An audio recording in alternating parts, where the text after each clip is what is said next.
Hey everybody, welcome to episode number 32 of the Movement is Medicine podcast. I'm your host, Kevin Carr, and today my special guest is my good friend, Jenny Gusella of Magnitude Strength and Performance down in Norwell. And Jenny is someone who I've known for a while through Certified Functional Strength Coach. And, you know, I've had the pleasure of seeing her go from training people at your own home gym operation for a little while to what year did you open up? Was it 2020 that you guys opened up? 2021. Okay, you got on the other side of that COVID period. That's good for you. Just before Omicron. Yeah, that's your timestamp. And so, you know, it's been great to see how great they've done, how successful they've been, how they've been growing, and them going through that period. And Jenny actually reached out to me about getting on here, and I think that, you know, what I was literally just talking to her about just a minute before this was, I think that her and Allie and just like their story down there provides a lot of good insights into making the transition into gym ownership, what that is like, because I think that's a lot of the questions that I get in my position in kind of what you go through personally and professionally kind of in that growth. So I'm excited to talk to you about that. So thank you for, you know, spending a Thursday night with me on here. I'm excited to talk to you. I'm excited as well. So, you know, you've had an interesting journey. I mean, you worked outside of fitness for a while and then kind of transitioned to, you know, working on your own and training people out of your house, and then kind of making that journey into being a gym owner. And I know you had an athletic background in track and field that kind of set a foundation for you in, you know, strength and conditioning and appreciating strength and conditioning. And so was that something that while you were kind of working outside of fitness that you always knew you were going to move towards, or did you kind of at some point in your career think like, hey, I need to make a change? Yeah, definitely the latter. I did not have any idea that I would be going into anything like this. You know, growing up, I definitely was always more academic and less athletic. I had amazing track coaches through high school that really, really helped me improve athletically, and I loved it so much. I ended up running in college. It was D3. And again, I was still more academic focused. And so I just kind of thought, okay, when you graduate, you know, all mediocre athletes like I was just stop doing athletic stuff and they go into, you know, go sit at a desk. And so that was really the only place that my head was at. Like, okay, I need to find my cubicle job and here I will go for the rest of my life. And then, you know, I kept doing things like I was still training myself on the side. I was still writing programs for my friends. I didn't really know why. They're like, Jenny, why is this always 3 sets of 8, then 3 sets of 10? I'm like, I don't know. It's just how we do it. You know, so I was still doing stuff fitness wise on the side, but never ever considered it as a career. And then probably when I hit 26 years old, I got that like sinking feeling where I'm like doing the math and I'm like, okay, 39 years until I'm 65. And I'm like, okay, can I hang on for this amount of time? And I think the answer quickly became, no, you cannot hang on. You got to make a change. Yeah. Well, when you hear her say that, you know, she was an academic kid, she's a NESCAC kid, right? Like yeah. You went to Bates. So, I mean, we have a smarty here. But you know, it's funny, you say 27 years. I feel like that's a period in a lot of young people's lives, at least in my experience, talking to interns, talking to people who are making the transition of fitness, like that post-college, mid to mid 20s to late 20s, where people are like, either, hey, this is what I want to do for a living. And they're like, they get that like sinking feeling where there's like this, I need to make a change. Right. And you were, you know, brave enough and confident enough to say, I'm going to do this. Right. And we have a lot of coaches who work for us who don't necessarily have a background in fitness, didn't go to school for exercise science or kinesiology or the things that I think a lot of people think they need to do to this for a career. Like I use Steve Bigelow as an example. He was a business major at UMass. He went to the Eisenberg School at UMass, and he was working at State Street, and one day just was sick of that. Right. And that to some people think like, wow, you were working at State Street, like right out of college, you had a great job, and he wasn't happy. And he came in and said, can I do an internship? And left his job at State Street. Originally was an intern in our front office. One day he did the marketing internship under Carrie. And then he said, can I coach instead? And the rest is history. Right. And so I always love when I hear stories like this, because truthfully, I think that success in the career of coaching is about, passion and excitement and something that you're excited to go do every day. And that's a far cry from probably what you were doing before. So when you kind of made that jump, when you said, hey, I'm going to start coaching, obviously was probably a scary moment, but kind of how did you go about saying, I'm going to do this? So I started by doing both. So I was still in PR full time, and I actually got a job coaching at Orange Theory Fitness. It's such a fun job. I had a great time doing it. It's super fun to be on the mic like I am right now, talking to a group of people and coaching. Obviously, it's a lot of people. It's a large group format. So we had up to 39 people in a session, but it was kind of like trial by fire. And then I eventually decided this is what I'm going to do full time. That was the scariest decision. It was easy to do both. Like, it was easy to keep, one foot in the door, still doing my career while just slowly like picking up hours at Orange Theory. But the day I decided like, okay, this is going to be a thing, that was definitely the scariest day. So I was continuing to coach at Orange Theory, but then was starting to do personal training on my own. So I was renting space from a physical therapist. And from there, I started transitioning more personal training, less Orange Theory. I just really loved the strength side of things. That's when I got involved with all the CFSC, and the rest is history. Well, then it was COVID. Then it was magnitude. The rest is history. well, it's funny because like when I always talk to coaches that we have, or people who come into shadow, or interns who are kind of doing something else, they're working in another field, I often tell them like, start just doing part-time coaching. Like, we've had people for us that, are work full-time in another type of field, and then start picking up hours for us. And I'll say, just start doing that, get your feet in. And then when you're ready to kind of make the jump over, that's the smart way to do it. And I know not everyone necessarily has that luxury, but it allows you kind of to make it, it's easier to take that step than say, I'm going to quit and just start. Like, you start to figure out, do I love this? You develop your skills, and a place like Orange Theory is a really good way to do that, because you were able to get a lot of coaching volume, group coaching volume, probably in a short period of time.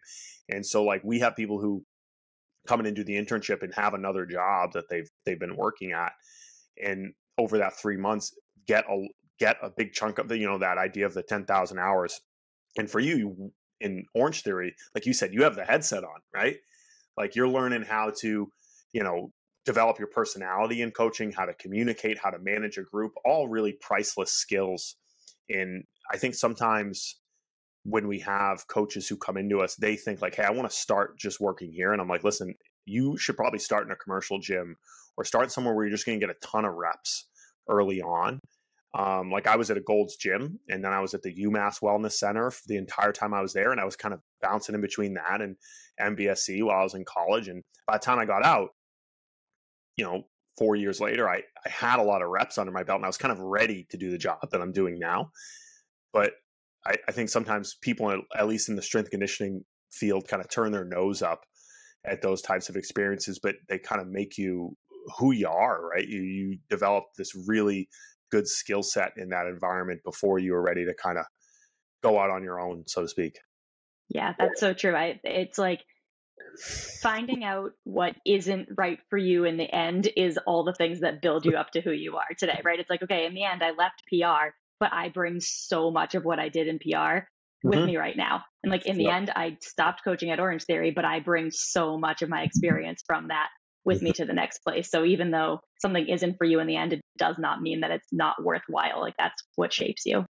That's awesome. And so, you're coaching people at home, you're doing Orange Theory, and then you and Allie kind of step out to start Magnitude. And I think a lot of people, the idea of, you don't even know, like, when you're opening a business, you're like, how do I even start a business? As far as the legal paperwork goes, or the most intimidating thing, like signing a lease to go and do that.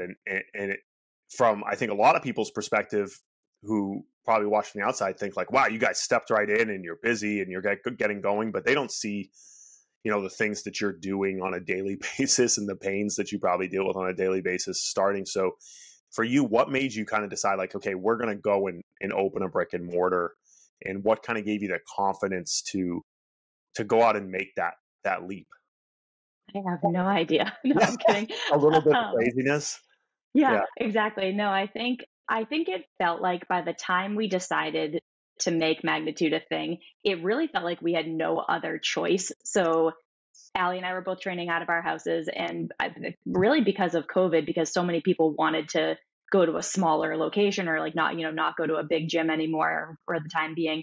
Our personal training just exploded. So Mhm. I was sitting and I moved all, so I had the gym inside my garage, like the room above my garage. When COVID hit, I moved everything downstairs to the actual garage bays themselves. I just had the doors open. We were training essentially outside, like under the cover of the garage bays. I was in the garage from 5 in the morning until 8 o'clock at night through the entire winter of Yeah. even 2021. Like we were still outside, like just like yeah, November, December of 2020 into January, February. I was like ill. It was not good. I would not recommend training outdoors for 12 hours a day.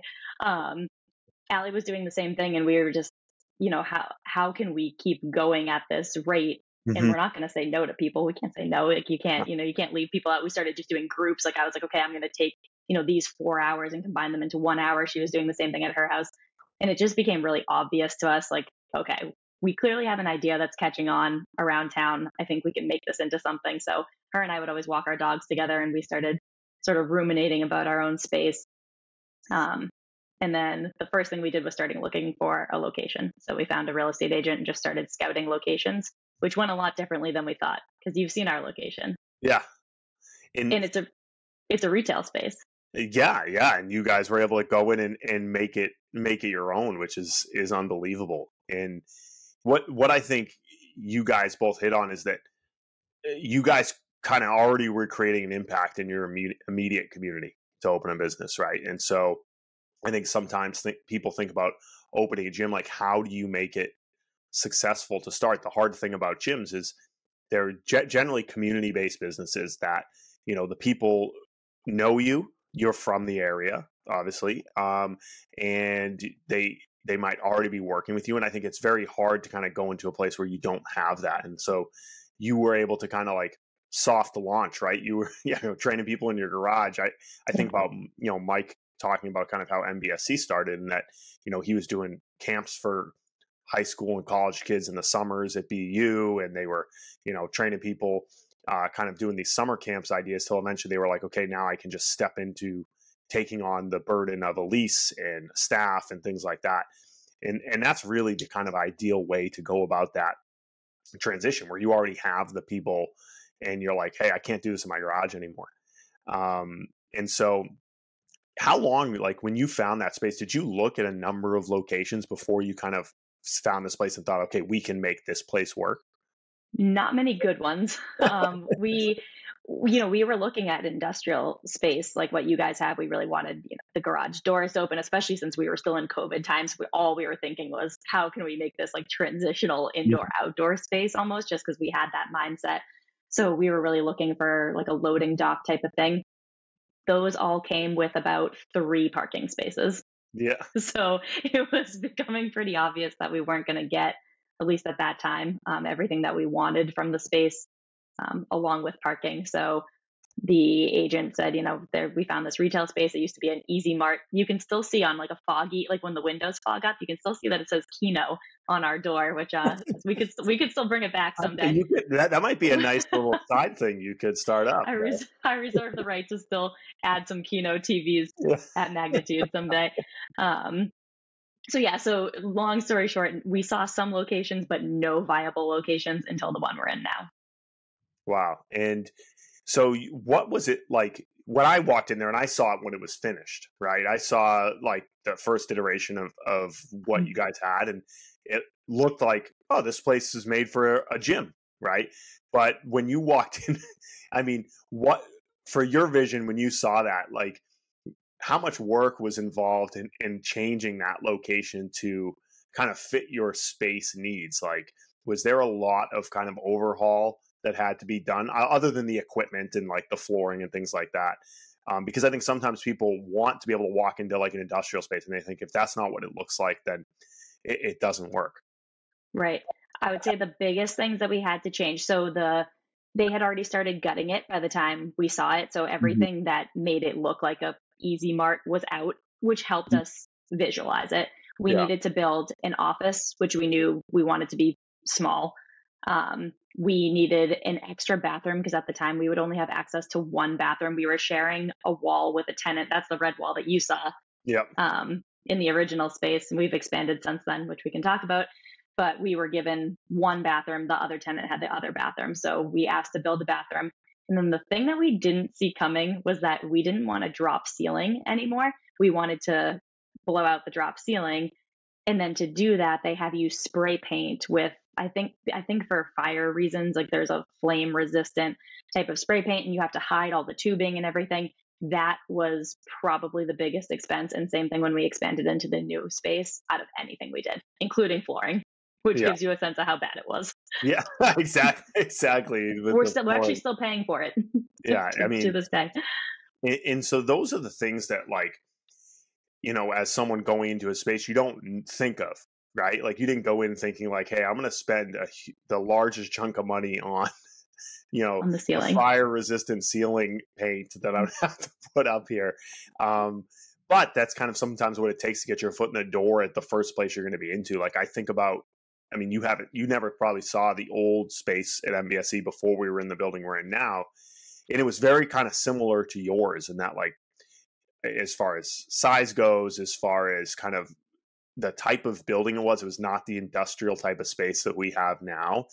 And I know there's a lot of work and continual work, even when I was there, to kind of make that work for us. But if we hadn't, I think if we hadn't had that space for all those years, we wouldn't be where we are now. And so being able to be like, hey, I can make it work in the space that I have. And then at some point, take that next step where you're like, I'm gonna either expand, move, or grow from here. And I think that, again, I think a lot of people who want to open a gym have this idea that like, I want it to be this beautiful space right off the bat. And when I talked to PJ recently about Maxway, he's in his second location. And I think they opened in, 2019. And so he was in a space that he said, I went in there and I was tearing down walls. I was painting. I was, doing all these things to think, how can I make this space work for me?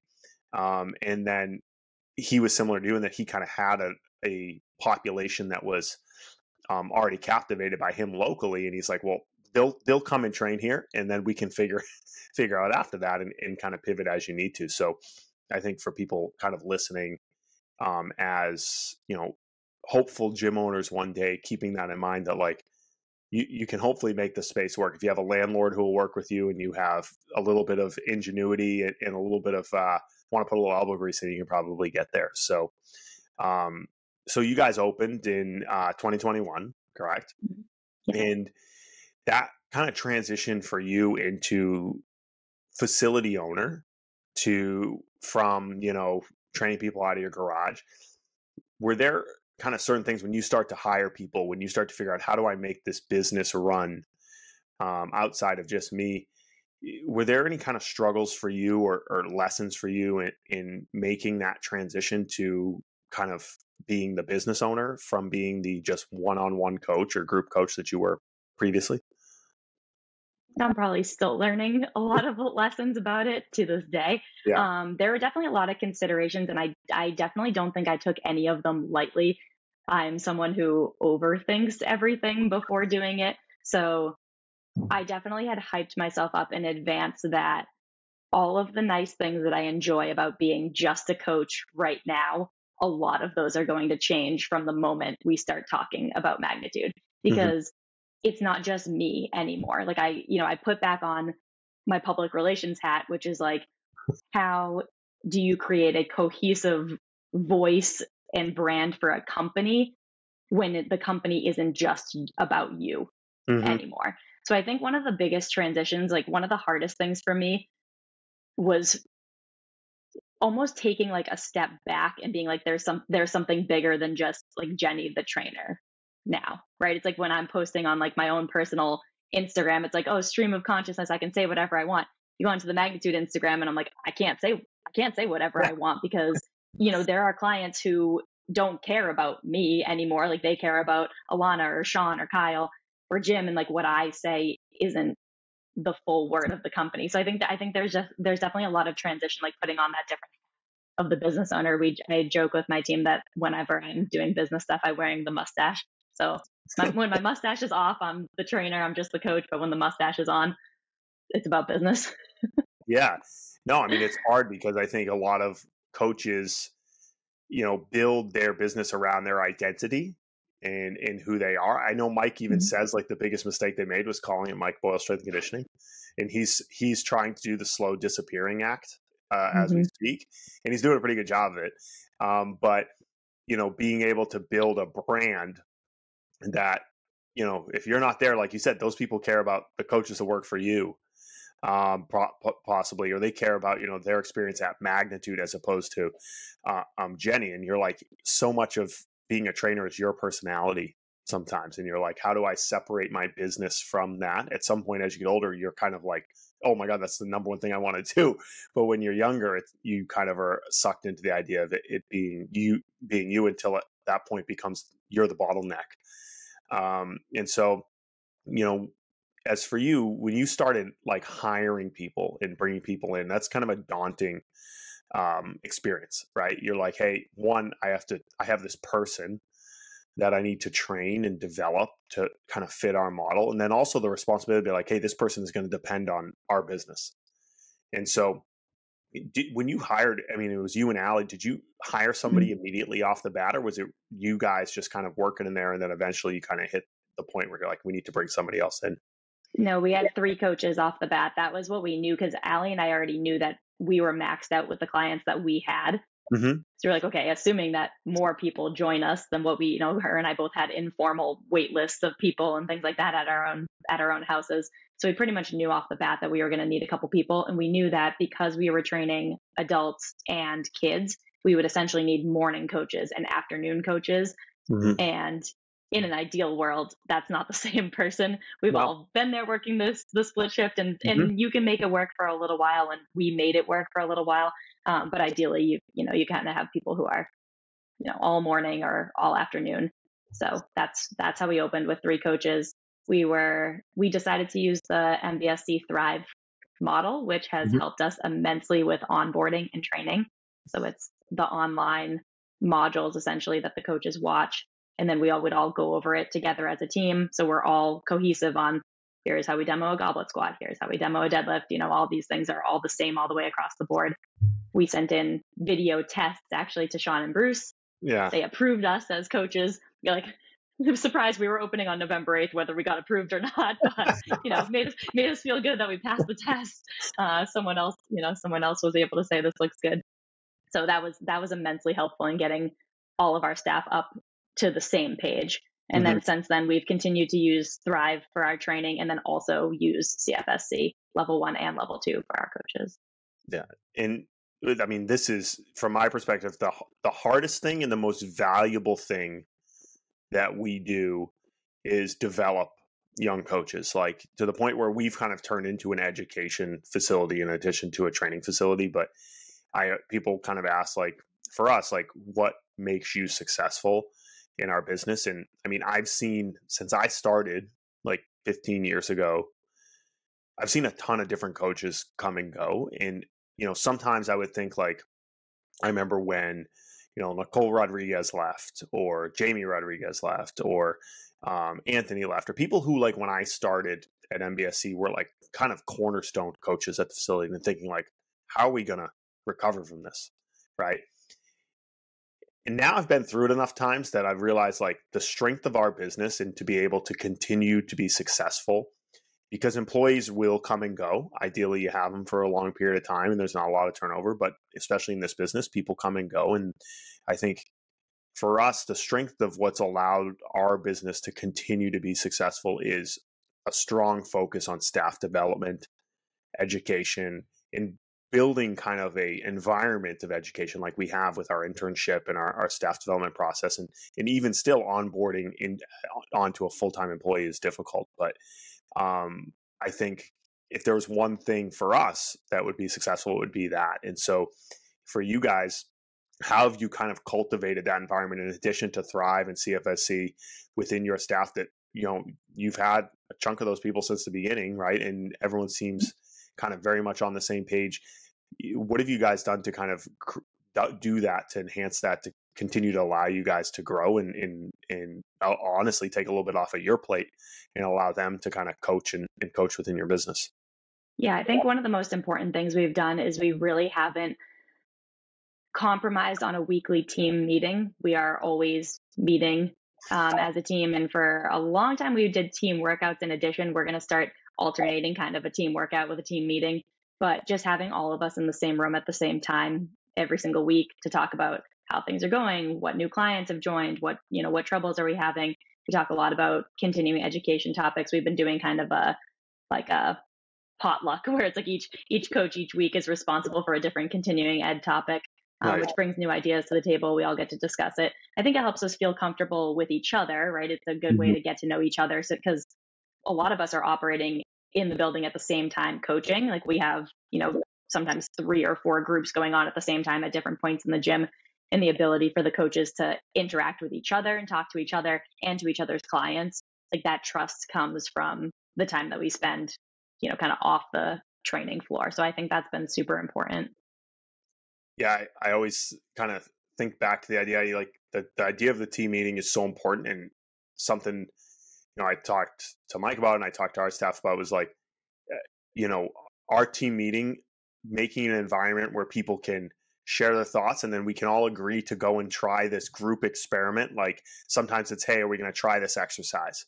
Or, do we want to change the program or rearrange the gym in this way? And allowing everybody to provide their opinion, right?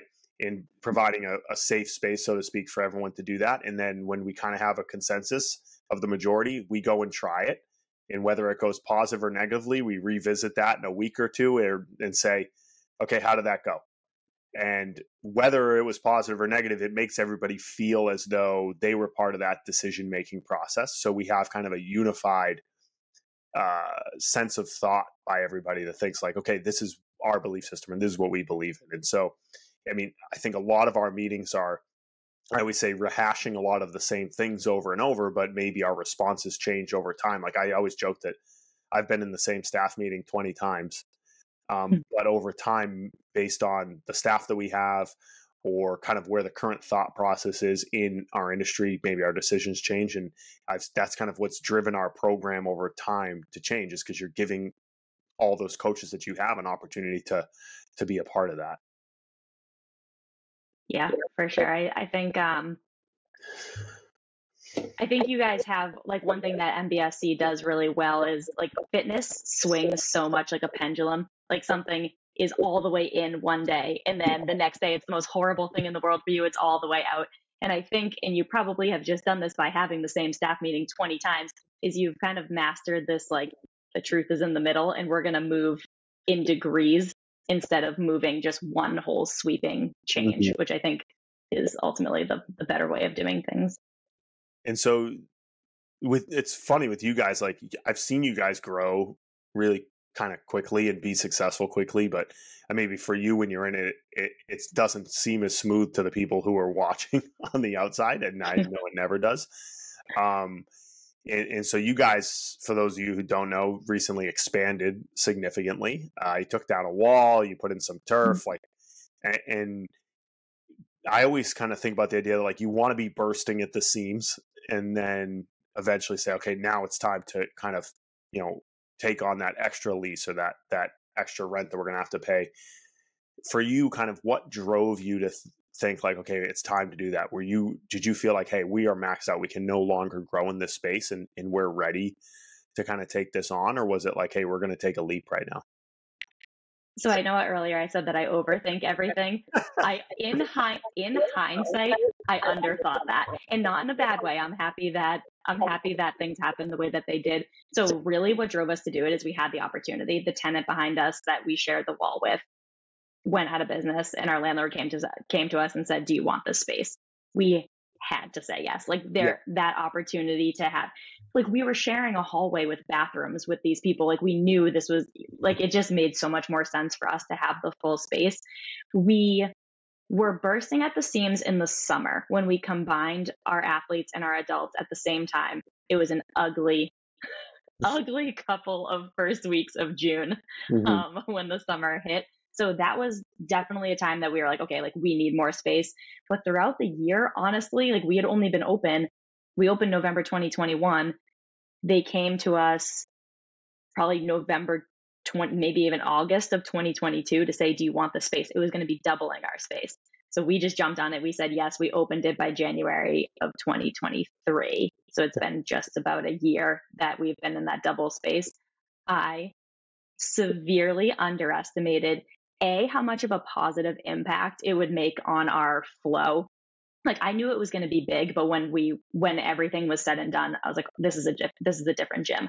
Also, from an operational and expense standpoint, it was a different gym. Yeah. It feels like it almost feels like I ran a fake business for the first year. And then, so it's like, so I had the garage, my own garage gym, which was, Yeah. I guess now in hindsight, a fake business. Then I opened what I thought was real Magnitude. And now that I have double the space of Magnitude, the first Magnitude was actually fake. And now and I'm sure I'll think the same thing whenever the next thing happens. But, we have had months this year where our expenses have been triple what they were Hmm. that same month of the year prior. And Yep. guess what we didn't do? Triple our revenue. Yeah. Yeah. Yep. That didn't happen. Yeah. So this is the first time that it's been like pressure, right? Like it's where it's been a little scary. Like if we have a month that we're not selling for a sports performance, right? And it's just like a little bit more of a lull because the way we sell for sports performance, and you guys do the same thing, is by season. So Mhm. it comes in chunks. So there's certain months like July where, okay, we're not selling anymore for summer, but we're also not starting to sell again for fall. In those months, like it's starting to be like, okay, like how do we make this all work? So I'm glad I had the first tester year. Yeah. But yeah, things are real now. Yeah, I mean, it changes how you look at your business and you look at the numbers on a week to week, month to month basis. And I know, I've talked to Steve about this. Is like when you have an athlete based business, the money does come in chunks, right? It's not like your adults that come year round, and that's what I always tell people is like the adults are the best thing for you because it's monthly EFT where they're just coming all the time. Where the kids are, it's like, hey, we sell hard. To get ready for like right now, like we're getting ready for post Thanksgiving, that the winter session, they all sign up and then you're like, all right, we're going to go all the way through till spring when the heating bills are really high, the middle of the winter. And you're thinking, okay, you have to look at the kind of the year as a whole, because there's going to be more swings. So like when you say when your expenses are higher, I mean, for those you don't know, like who see MBSC now, when we first moved in 2010, we just had the middle space, the main gym space. We didn't have the turf room. We didn't have the bike room. And a similar type of thing happened where the tenant next door in about 2012 into 2013, they moved out. And it was kind of like, hey, do you want to rent this space that will essentially, double your footprint as it is? And prior to that, we actually already gone into the bike room on the other side and started to kind of sublet some of that space. And so it's kind of like that moment, like, okay, do we think that we're on a projection revenue wise and kind of in our impact in the local community to be able to, if we're going to take on this extra revenue to be able to fill that. And it was very similar kind of in the jump that we made. And it's, that extra space isn't cheap. The extra heating isn't cheap. The extra air conditioning is cheap. People forget those things. But I think the other side of that is it forces you as a business owner to kind of grow a little bit and think, okay, how do I pay a little bit more attention to the numbers and the managing of the revenue and the managing of the bills to make sure that this space fits, so you can kind of grow, not just grow your business into it, but kind of grow your thought process into it as well. Yeah, you make better decisions when you have to. I hear I've listened to so many podcasts, people talk about how they manage their business through COVID. And so many people, like the people who survived, right, whose businesses survived, they say like that forced us to change so many things for the better because we had to. Yeah, it's the same thing. the thing I said to a lot of people in COVID is COVID exposed pre-existing conditions, both from a physical standpoint and from a business standpoint, right? I think businesses that probably were not as sound as people thought they were when it hit, those things got exposed for better or worse. I mean, it's terrible. And whereas other ones where people were able to pivot and were forced to make decisions or were kind of in a good place. I know Bob, I always thank every day. Like we used to, joke about Bob being so tight with the books and tight with the money, like for years, was really a big reason that we got through it. Because he had kind of managed the business financially in a way that allowed us to do that. And so that's something that when he stepped down last year, that he's kind of passed on. I know Steve Bigelow has picked up that same mindset pretty well from learning under Bob for kind of the year in the process of that transition. So you never know what's going to come around the corner, so to speak. So it's an important thing to think about. And so now with you guys kind of expanding into this new space, I know you put down turf outside, you expanded, you took down that wall. Now you guys even have kind of a accompanying offering downstairs with Wellness in Motion moved in as well. So you guys kind of have this, one-stop shop almost in your community now that was not there. I mean, I've been on the South Shore. My parents don't live far from you, as you know. There's not a lot of similar kind of offerings that what you guys deliver. And so I know you said, you guys just kind of put out an offering to get people in. What has kind of helped you guys continue to penetrate and get to the next level in your community locally? Because I think the hardest thing sometimes is you have your kind of raving fans, your early adopters, people who have believed in you in kind of the local community. But it's like, how do you penetrate to the next level? What have you guys been doing now that you kind of have that added pressure to continue to build the business in the space that you've built? Yeah, we're continuing to try new things. I think one thing that I did not give enough credit for at the beginning was the way our location is, that we have street facing property. So obviously we're very much a word of mouth business. Like the number one way we get people in is by current clients that we have referring people. But I would say right now, the number two way we get people in is they say, I drive past this every single day and I see your sign.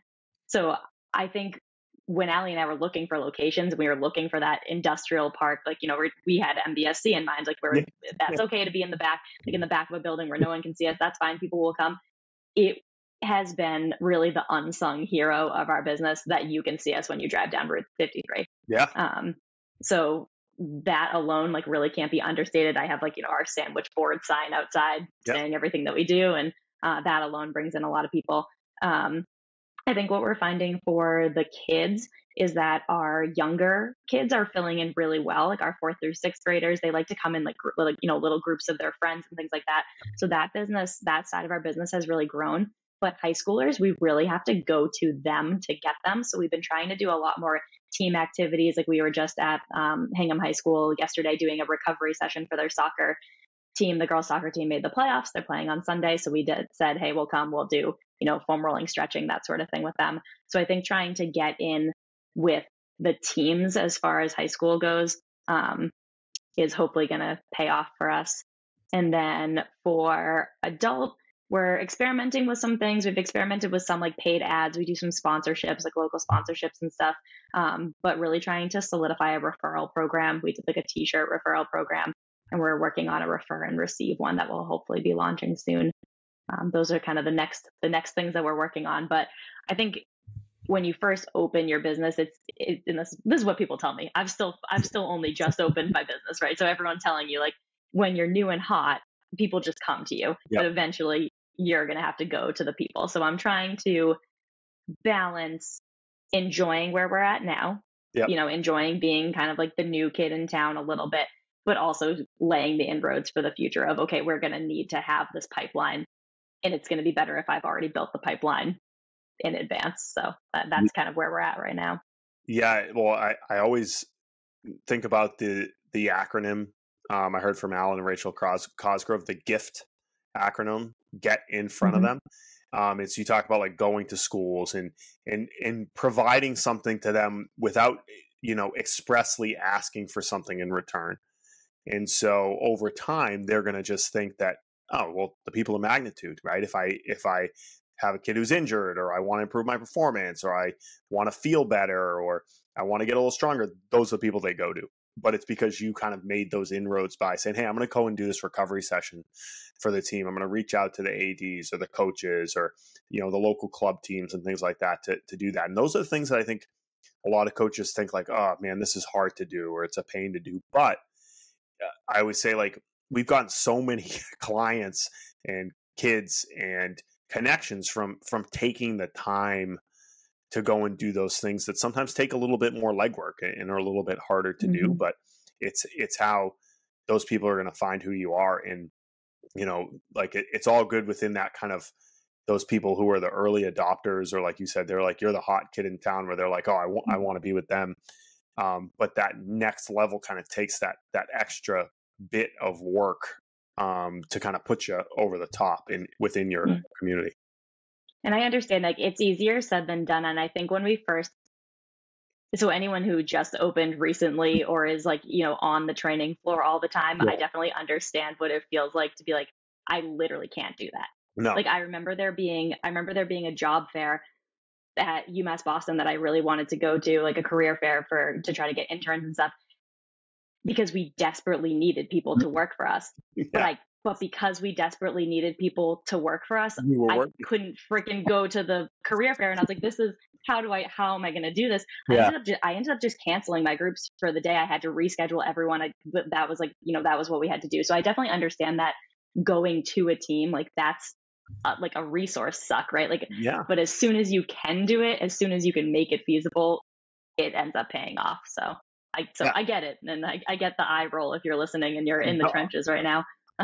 Yeah, but then it speaks to like the exponential impact you can have from hiring somebody. Like, you go to that job fair, or you go and do that thing, and you bring somebody in. Now, if you train them well and you believe in them, they can do that, or they can coach the group, and then you can go to that. And so I always, it's funny. I reread E-Myth all the time because I constantly find myself being a bottleneck in a different part of the business.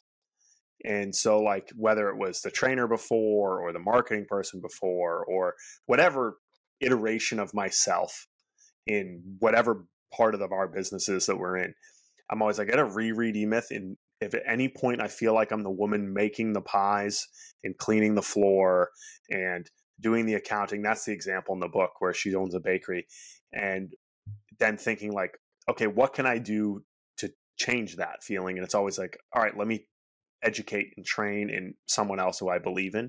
And that is a resource suck. It's hard. It's a thing to do.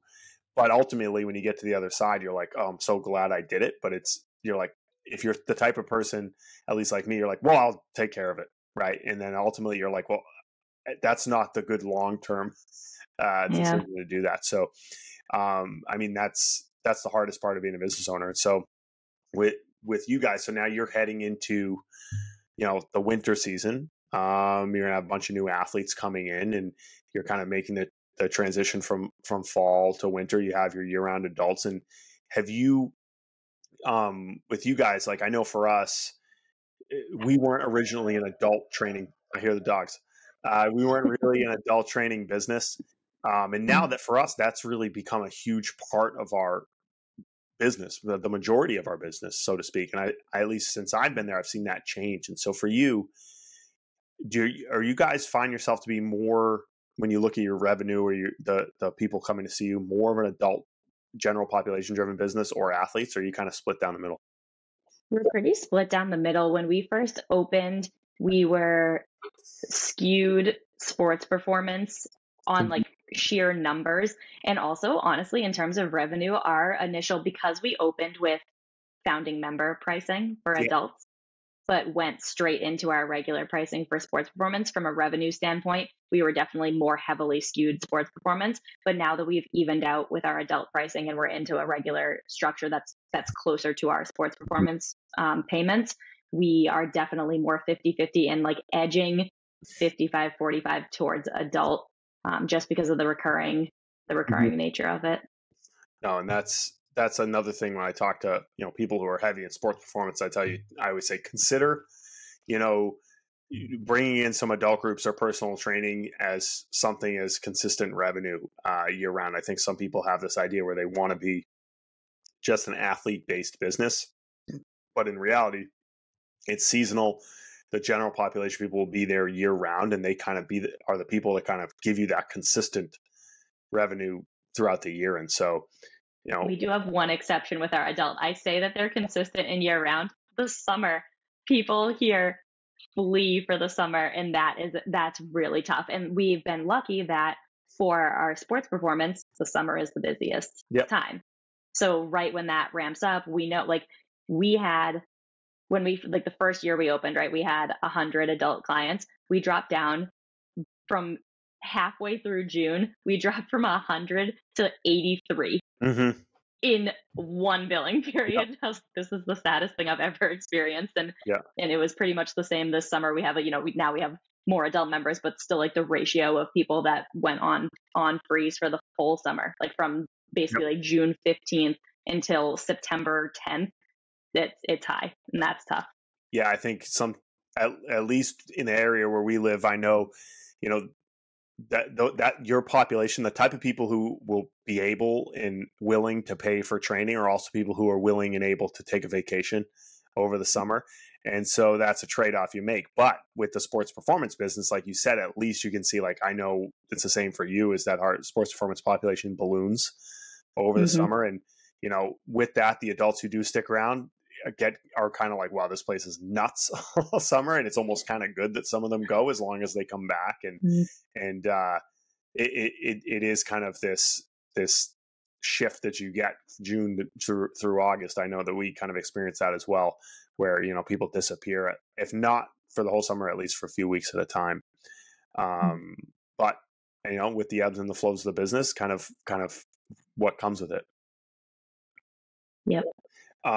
I know, I remember this, you guys bringing Mike down there. Mike came and did a kind of a tour, and you took him through the business. And I'm curious to know, kind of like, because I went there at that iteration of your facility, taking him through there, was there specific advice or feedback that he gave to you guys as far as, like, the space, how you run the groups, how you run the business, and how did you kind of take that, or did it change your decision making anywhere, or did it not?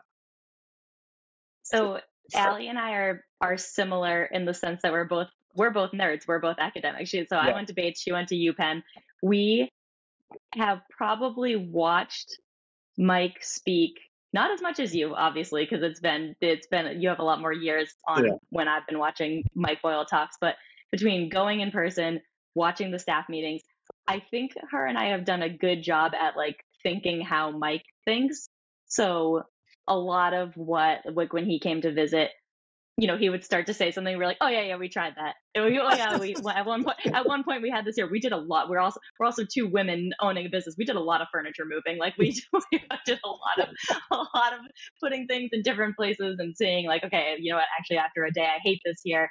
And we still do it all the time. We just moved our kettlebells across the room, which sounds so trivial, but has actually made a huge difference in programming. It made so much more sense once we switched the location of them. So I think he was a good sounding board to have for a lot of the things where we're like, are we crazy because we tried it this way and it didn't work at all? And he's like, no, that makes sense because what we found when we did pods this way. So it definitely was a good gut check that we had things going in the right direction. There's also only so many configurations you can really have in a space that's 5,000 square feet. And, some of that's taken up by bathrooms and hallways in the office.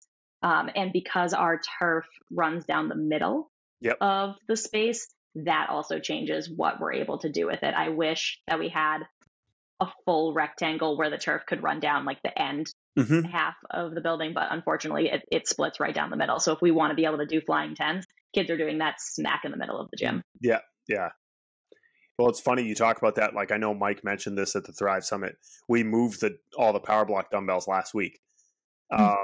And you talk about, like, being willing to move equipment.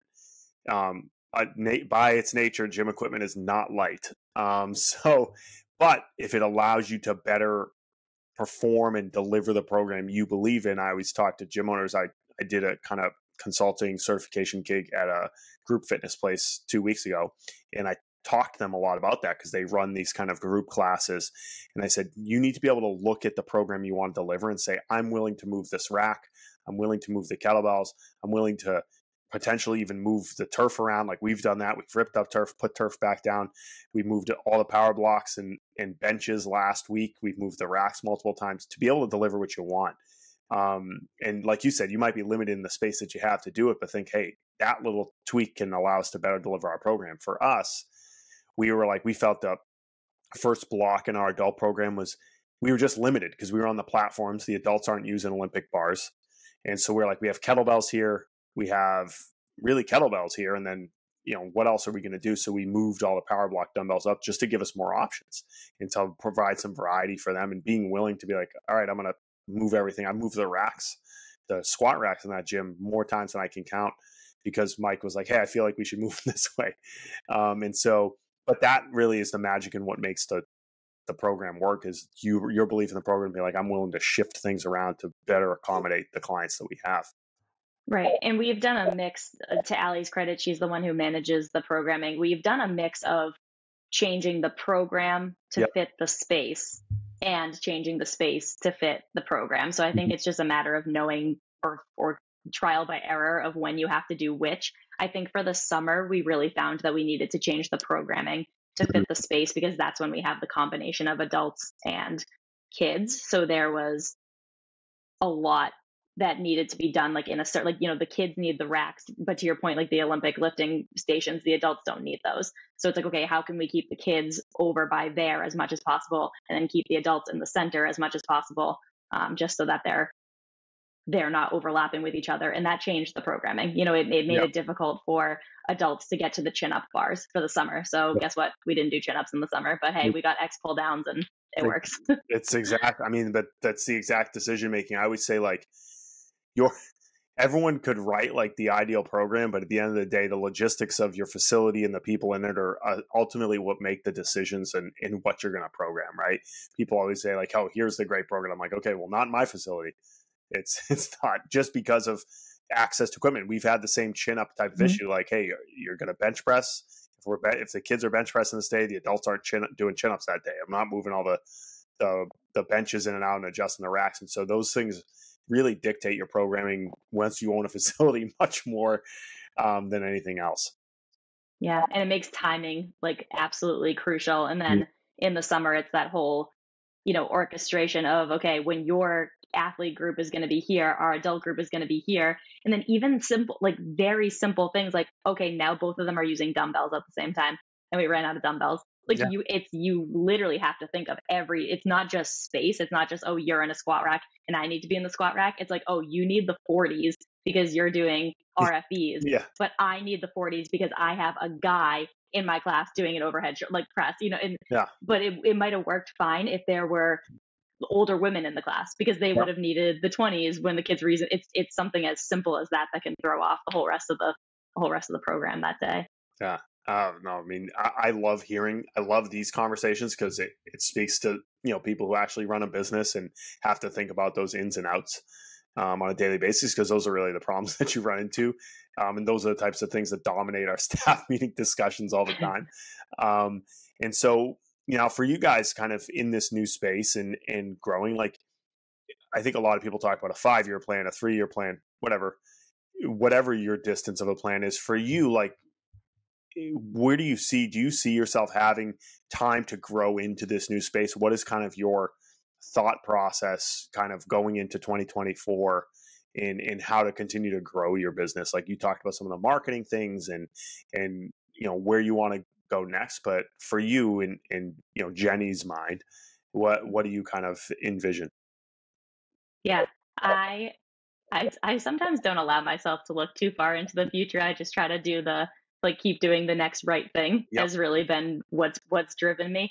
That being said, from a business perspective, you kind of need to know where you're going. So I do think when we expanded, that was the first time since we got out of our garages that we really felt, okay, like now we have room to grow. Cause even like pretty much right from when we opened Magnitude with the 2,500 square feet, we were we were pushing capacity, and from a revenue perspective, we were like completely fine and comfortable. Yeah. So doubling the space was the first time that we were able to kind of step back and say, okay, like we have some time here for sure. We also re-signed the lease and bumped it up, so we're on a now we're on a 5-year lease.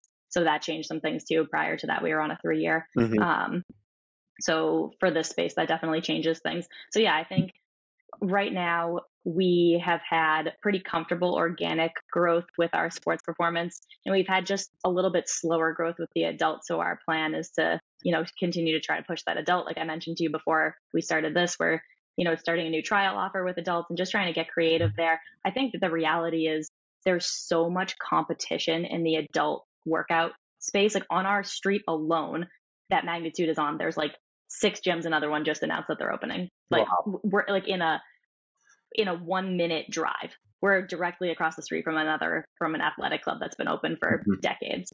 So, and I think from a sports performance perspective, there's other people doing it, but definitely not as many. The competition isn't quite as steep. So that's definitely one space that we see ourselves able to grow in.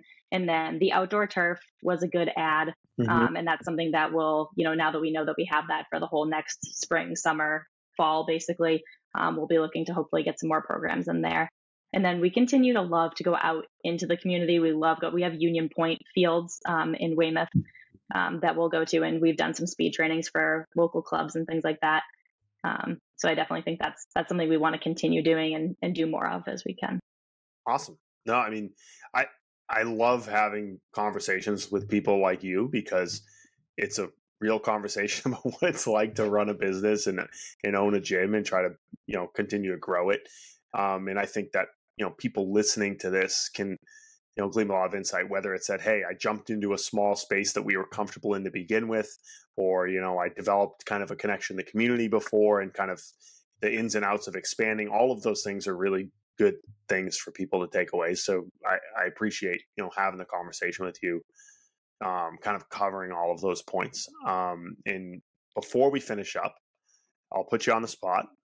One thing I do consistently, and Brendan and I had done for a long time, was just do a book recommendation at the end of the day. I'll start, so you have some time.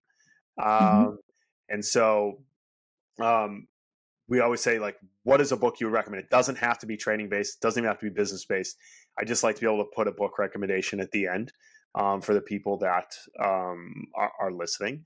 And so I have a book right here. It's actually one I just lended to my father, and then he gave it back to me when he was here last time. And this one is called How to Fail at Almost Everything and Still Win Big by Scott Adams. And so Scott Adams is the guy who made the Dilbert comics.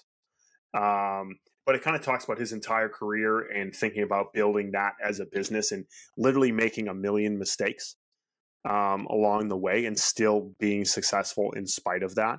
And so for me, as I remember reading this, he kind of went from a corporate career to kind of jumping out and starting his own thing, and kind of reading this and feeling more confident that, like, oh, other people have made these mistakes too, or like not understanding necessarily the ins and outs of growing a business and still going about something that you're passionate about and care about.